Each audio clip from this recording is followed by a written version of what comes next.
बिस्मिल्लाहिर्रहमानिर्रहीम। Dear friends, अस्सलाम वालेकुम। डियर फ्रेंड्स, आज का हमारा लेक्चर वेरी इंपॉर्टेंट है। आज के इस लेक्चर में हम ACCA F9 एग्ज़ाम के क्वेश्चन को सॉल्व करेंगे और अंडरस्टैंड करेंगे कि हम weighted average cost of capital की वैल्यू किस तरह से फाइंड करते हैं। ठीक है, तो डियर फ्रेंड्स, यहाँ पर हम फर्स्ट ऑफ ऑल कुछ आइटम्स की कॉस्ट को फाइंड करेंगे और उन्हीं कुछ आइटम्स के हम मार्केट वैल्यू को फाइंड करेंगे। देन हम weighted average cost of capital की वैल्यू फाइंड कर पाएंगे। ठीक है, तो dear friends, first of all हम कॉस्ट ऑफ इक्विटी को कैलकुलेट कर लेते हैं। Dear friends, cost of equity find करने के लिए हम फार्मूला क्या यूज करते हैं? D naught into one plus G divided by M V plus G. Dear friends, D nought से हम लेटेस्ट ऑर्डिनरी डिविडेंड वैल्यू को डिनोट करते हैं। ठीक है, और जी से हम ग्रोथ को, ऑर्डिनरी शेयर की मार्केट वैल्यू को हम एम वी से डिनोट करते हैं। ठीक है डियर फ्रेंड्स, अब यहाँ पे हमें जैसे कि ग्रोथ यानी जी की वैल्यू नहीं गिवन क्वेश्चन में,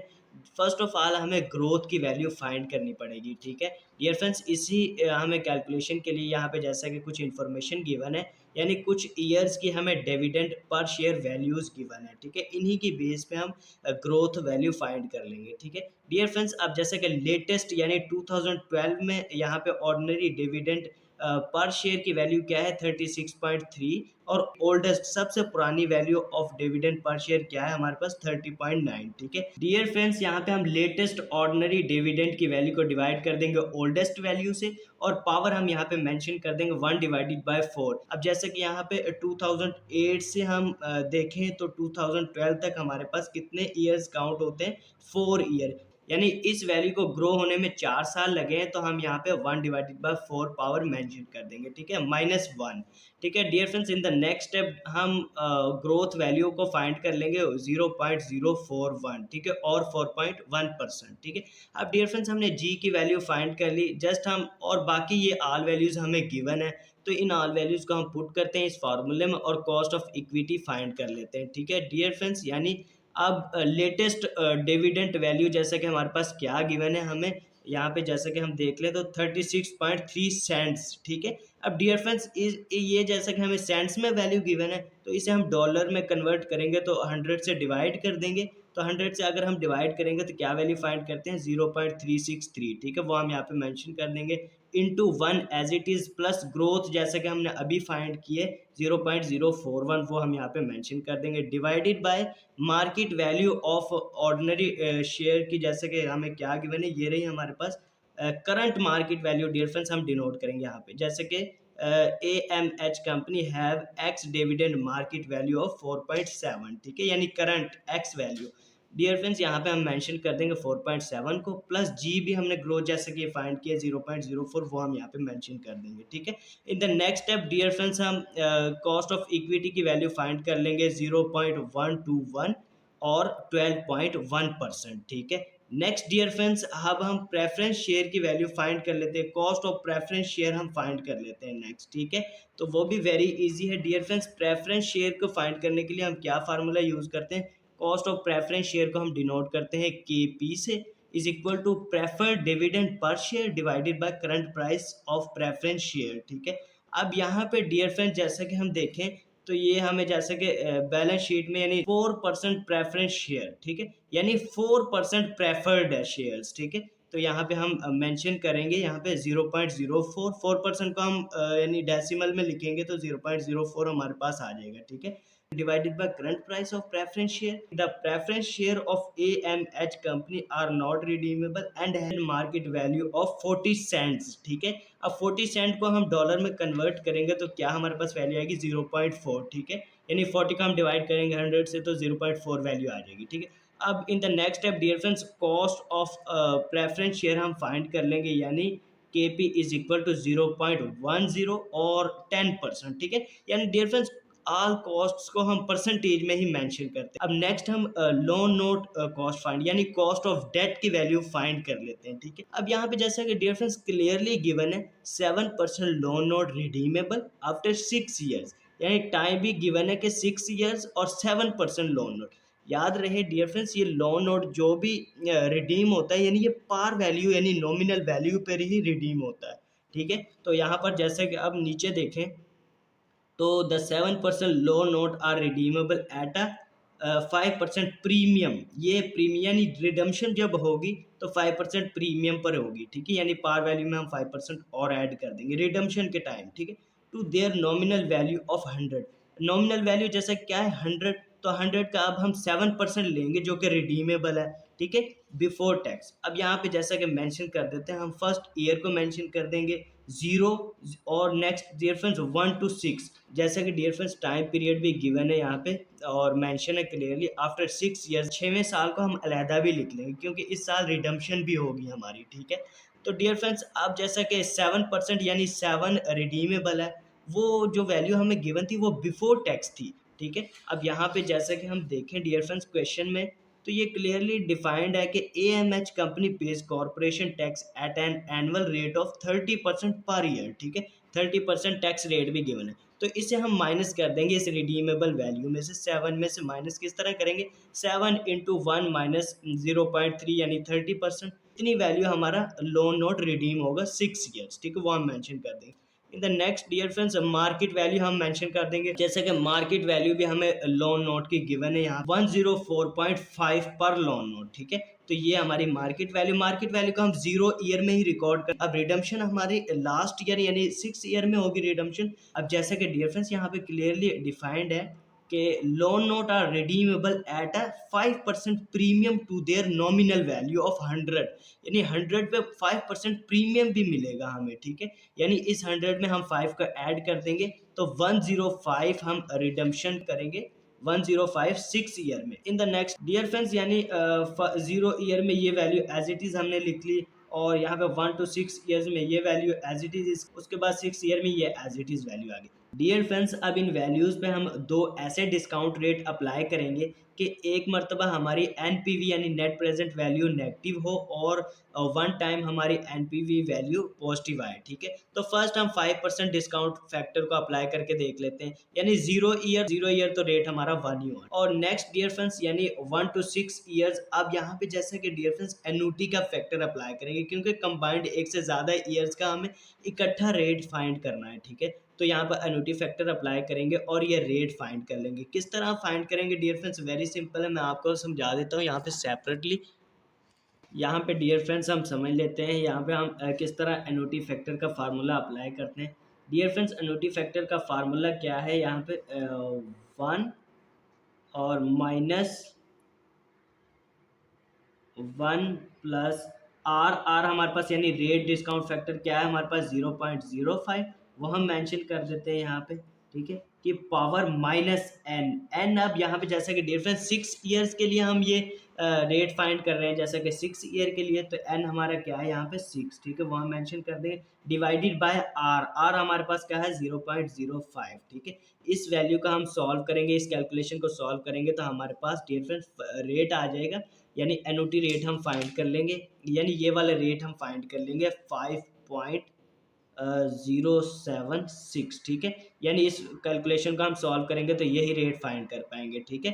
तो यानी ये रेट अप्लाई करेंगे हम 1 to 6 ईयर यानी इस वाली वैल्यू पर, ठीक है। नेक्स्ट डियर फ्रेंड्स अब 6 ईयर का हमें सेपरेट रेट निकालना है, तो वो तो वेरी इजी है डियर फ्रेंड्स, यानी 1 + आर हमारे पास क्या है 0.05 की पावर -n यानी 6, ठीक है, -6। इस वाली हम कैलकुलेशन को सॉल्व करेंगे तो हमारे पास यही वाला रेट आएगा, ठीक है, यही वाला रेट आ जाएगा 0.746, ठीक है। डियर फ्रेंड्स आप कैलकुलेशन कर लीजिएगा और मुझे कमेंट्स के थ्रू बताइएगा। हम 1 को मल्टीप्लाई करेंगे 104.5 से तो हमारे पास वही वैल्यू आएगी, ठीक है। और डियर फ्रेंड्स यहाँ पर 4.9 को हम मल्टीप्लाई करेंगे 5.076 से तो हमारे पास क्या वैल्यू आती है 24.87, ठीक है। इसी तरह हम डियर फ्रेंड्स 105 को मल्टीप्लाई करेंगे 0.746 से तो हमारे पास क्या वैल्यू आती है 78.33, ठीक है। डियर फ्रेंड्स उसके बाद नेक्स्ट स्टेप में हम अब एनपीवी कैलकुलेट कर लेंगे, यानी ये दोनों पॉजिटिव वैल्यूज़ को आपस में ऐड करेंगे और फिर हम इन दोनों वैल्यूज़ में से माइनस करेंगे 104.5 को तो हमारे पास क्या वैल्यू आती है 1.3, ठीक है, लेकिन नेगेटिव की ही वैल्यू है ये, ठीक है। अब हम एक और रेट अप्लाई करेंगे जिससे हम एनपीवी पॉजिटिव भी फाइंड कर लें। अब डियर फ्रेंड्स जैसा कि हमारी एनपीवी नेगेटिव है तो यानी इस रेट से हम कम रेट ही यूज़ करेंगे, ठीक है, क्योंकि हमें अब पॉजिटिव वैल्यू फाइंड करनी। तो डियर फ्रेंड्स अब हमने डिस्काउंट रेट 4 यहाँ पे अप्लाई किया तो 0 ईयर तो हमारा रेट 1 ही रहा, 1 - वन प्लस 0.04, सॉरी 4, इस दफ़ा हमने रेट क्या लगाया है 4, तो 4 हम यहाँ पे लिखेंगे, ठीक है। उसकी पावर -6 डिवाइडेड बाय 0.04, ठीक है, क्योंकि इस मरतबा हमने रेट 4 यूज़ किया है, ठीक। तो डियर फ्रेंड्स, इस कैलकुलेशन को करेंगे तो हमारे पास यही रेट आएगा जो मैंने यहाँ पे मेंशन किया हुआ है, 5.242, ठीक है। ये वाला हमने रेट फाइंड किया जो कि हमने यहाँ पे मेंशन कर दिया। इसी तरह नेक्स्ट डिफरेंस, अब हम 6th ईयर के लिए क्या रेट फाइंड करते हैं, 0.790, ठीक है, वो हम यहाँ पे मेंशन कर देंगे। अब डियर फ्रेंड्स, वेरी इजी है, नेक्स्ट स्टेप में हम 1 को मल्टीप्लाई करेंगे इससे, तो एज इट इज़ यही वैल्यू। और डियर फ्रेंड 4.9 से हम मल्टीप्लाई करेंगे 5.242 को, तो क्या वैल्यू फाइंड करते हैं 25.69, ठीक है। और 0.790 का मल्टीप्लाई करेंगे 105 के साथ, तो क्या वैल्यू फाइंड करेंगे 82.95, ठीक है। अब in the next step dear friends, इन दोनों पॉजिटिव वैल्यूज़ को आपस में ऐड करेंगे और फिर देन हम माइनस कर देंगे इस वाली वैल्यू को, जो कि नेगेटिव की है 104.5, तो हम एन पी वी क्या कैलकुलेट करेंगे 4.14, ठीक है। अब डियर फ्रेंड्स, हमने एक पॉजिटिव वैल्यू फाइंड कर ली एन पी वी की और एक हमने नेगेटिव वैल्यू फाइंड कर ली एन पी वी की, ठीक है। अब इन बोथ वैल्यूज़ को हम कॉस्ट ऑफ डेट के फार्मूले में पुट करेंगे और कॉस्ट ऑफ डेट की वैल्यू भी फाइंड कर लेंगे, ठीक है। Dear friends, cost of debt की वैल्यू फाइंड करने के लिए हम वही आईआरआर के लिए जो फार्मूला यूज़ करते हैं वही हम कॉस्ट ऑफ डेट के लिए यूज़ करते हैं, यानी cost of debt is equal to lower rate plus N P V at lower rate divided by N P V at lower rate minus N P V at higher rate into higher rate minus lower rate, ठीक है। तो dear friends, cost of debt is equal to lower rate, जैसे कि हमारा क्या है 4%, यानी 4 हम यहाँ पे मेंशन करेंगे, plus N P V at lower rate, यानी इसी लोअर रेट पे हमने एन पी वी क्या फाइंड किया 4.14, वो हम मेंशन करेंगे, divided by N P V at lower rate यानी 4.14 माइनस माइनस साइन, और ये हमने N P V at higher rate, N P V at higher rate जैसे कि हमने क्या फाइंड किया यहाँ पे 1.3, ठीक है, माइनस की, तो वो हम यहाँ पे मेंशन कर देंगे। उसके बाद इनटू हायर रेट 5 है माइनस लोअर रेट हमारा 4 है, वो हम मेंशन कर देंगे, ठीक। In the next step cost of debt हम फाइंड कर लेंगे डियर फ्रेंड्स 4.8%, ठीक है। अब डियर फ्रेंड्स, ये हमने कॉस्ट ऑफ डेट की वैल्यू भी फाइंड कर ली, ठीक है। नेक्स्ट डियर फ्रेंड्स, हमें लॉन्ग टर्म बैंक लोन की कॉस्ट फाइंड करनी है, ठीक है, वो वेरी इजी है डियर फ्रेंड्स। जैसे कि हमें यहाँ लास्ट में क्या information given, the bank loan has a variable interest rate that has average 4% per year in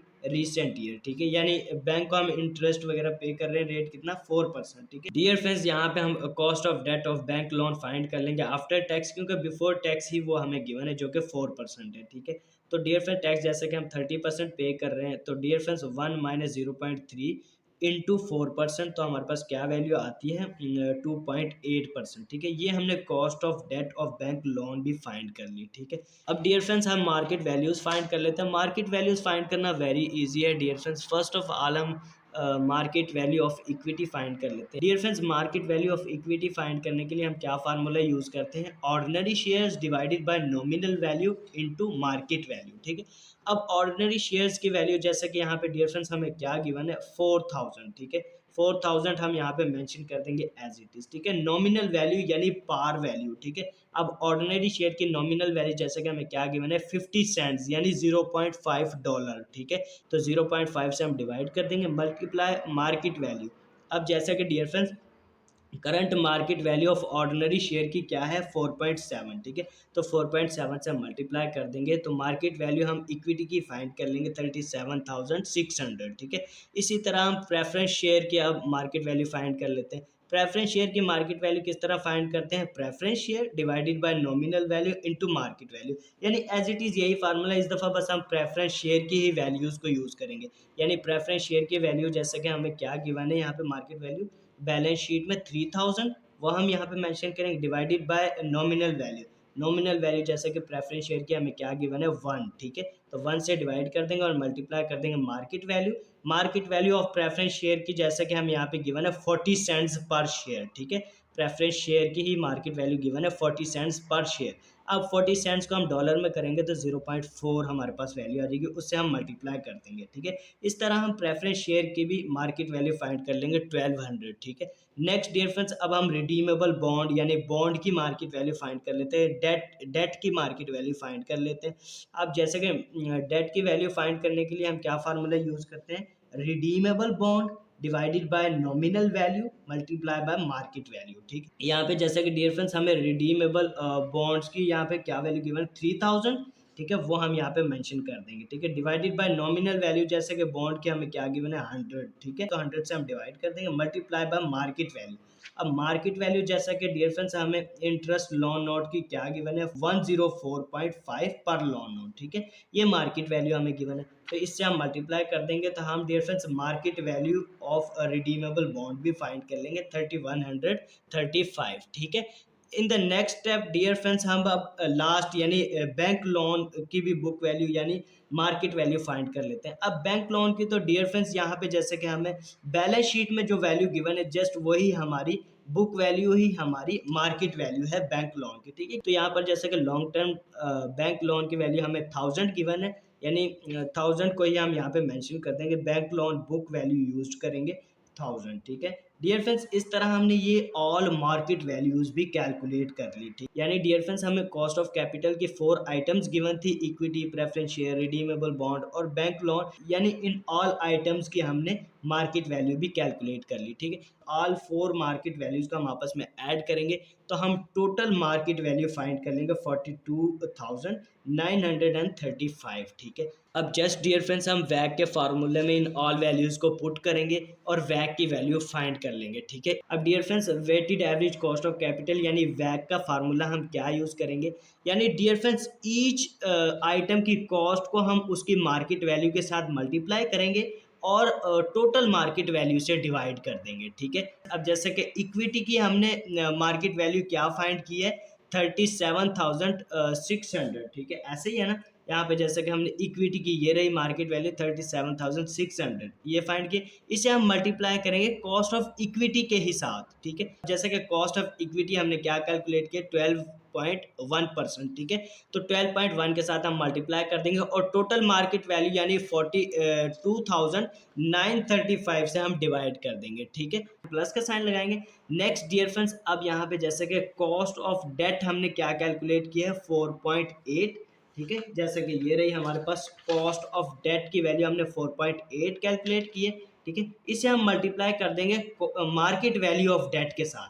market value of date हमने जैसे कि क्या कैलकुलेट किया, यहाँ पे ये रही मार्केट वैल्यू ऑफ डेट यानी रिडीमेबल बॉन्ड की वैल्यू क्या हमने कैलकुलेट किया मार्केट 3135, ठीक है, 3135 हम यहाँ पे मेंशन करें divided by total market value dear friend जैसे कि हमने 42,935, तो उससे हम डिवाइड कर देंगे, ठीक है। नेक्स्ट डियर फ्रेंड्स प्लस का साइन लगाएंगे, बैंक लोन की मार्केट वैल्यू 1000 हमने फाइंड की है ना, 1000 बुक वैल्यू ही कोई मार्केट वैल्यू कंसीडर किया है, ठीक है। तो 1000 को हम मल्टीप्लाई करेंगे कॉस्ट ऑफ बैंक लोन के साथ, ठीक है। अब कॉस्ट ऑफ बैंक लोन जैसा कि हमने क्या वैल्यू फाइंड की है यहाँ पे 2.8, ठीक है, तो 2.8 को हम मल्टीप्लाई कर देंगे मार्केट वैल्यू के साथ और डिवाइड कर देंगे टोटल मार्केट वैल्यू से, ठीक है। इसी तरह प्लस अब डियर फ्रेंड्स नेक्स्ट जैसे कि हमने यहाँ पे प्रेफरेंस शेयर की मार्केट वैल्यू क्या फाइंड किया 1200, तो वो हम यहाँ पे मेंशन कर देंगे। अब जैसे कि कॉस्ट ऑफ प्रेफरेंस शेयर हमने क्या कैलकुलेट किया 10%, ठीक है, तो अब market value of preference share को हम मल्टीप्लाई करेंगे कॉस्ट ऑफ प्रेफरेंस शेयर से और डिवाइड कर देंगे टोटल मार्केट वैल्यू से, ठीक है। तो डियर फ्रेंड्स यानी इस वाली ऑल कैलकुलेशंस को हम करेंगे, फर्स्ट वाली कैलकुलेशन को करेंगे तो हम डियर फ्रेंड्स यहाँ पे क्या फाइंड करते हैं 10.59 प्लस अब सेकंड वाली कैलकुलेशन को करेंगे तो हम क्या फाइंड करेंगे 0.35, सेकेंड लास्ट वाली कैलकुलेशन को हम करेंगे तो क्या वैल्यू फाइंड करेंगे 0.065, ठीक है, प्लस और इस लास्ट वाली कैलकुलेशन को करेंगे तो हम क्या वैल्यू फाइंड करेंगे 0.28, ठीक है। In the next step dear friends in all values को हम आपस में ऐड कर देंगे तो हम वैक यानी weighted average cost of capital की वैल्यू फाइंड कर लेंगे 11.28% और 11.3%, ठीक है, यानी इस वैल्यू को हम राउंड करेंगे तो हम क्या वैल्यू फाइंड करते हैं 11.3%, ठीक है। ये डियर फ्रेंड्स इस तरह हम कुछ रूल्स एंड रेगुलेशंस को फॉलो करते हुए डियर फ्रेंड्स वैक की वैल्यू को फाइंड करते हैं, यानी weighted average cost of capital की वैल्यू को हम फाइंड करते हैं इस तरह हम कुछ रूल्स एंड रेगुलेशंस को फॉलो करते हुए, ठीक है। डियर फ्रेंड्स, अगर आज के इस लेक्चर से रिलेटेड आपके माइंड में कोई भी ऐसा पॉइंट जो आपको समझ ना आया हो, तो डियर फ्रेंड्स आप हमसे कमेंट्स के थ्रू पूछ लीजिएगा।